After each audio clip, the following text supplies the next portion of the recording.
Lorsque nous accueillons les parents qui veulent venir chez nous, nous disons que nous avons 3 axes principaux, 3 buts dans notre école.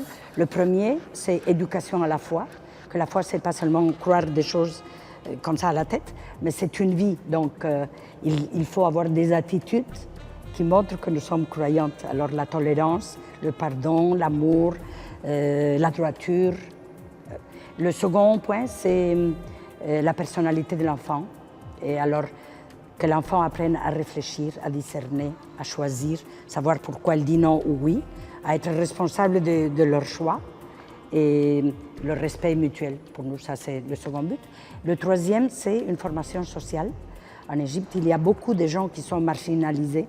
Alors, pour nous, c'est très important que les enfants qui viennent des familles favorisées sentent qu'elles ont un rôle à jouer dans leur société par rapport aux gens qui sont à la marge.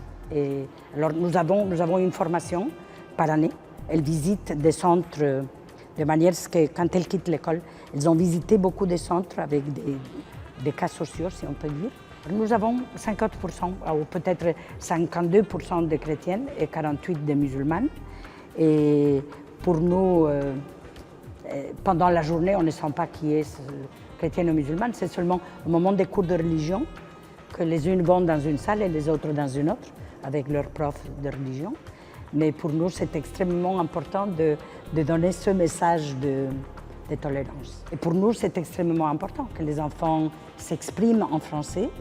Et les enfants vous ont déjà dit qu'il y a ces 3 matières, ou ces 5 matières qu'elles étudient en français. Mais c'est toute une manière de réfléchir, une manière de regarder les choses aussi.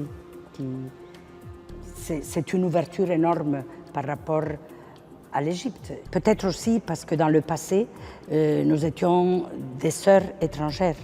Il y avait toutes les sœurs françaises qui ont beaucoup donné à cette école et des sœurs qui sont venues d'ailleurs mais qui parlaient en français. Et c'était le moyen que nous avions pour atteindre les enfants. Aujourd'hui, nous avons surtout des sœurs égyptiennes, mais nous continuons encore à lutter pour que ça soit la langue française qui apporte cette ouverture.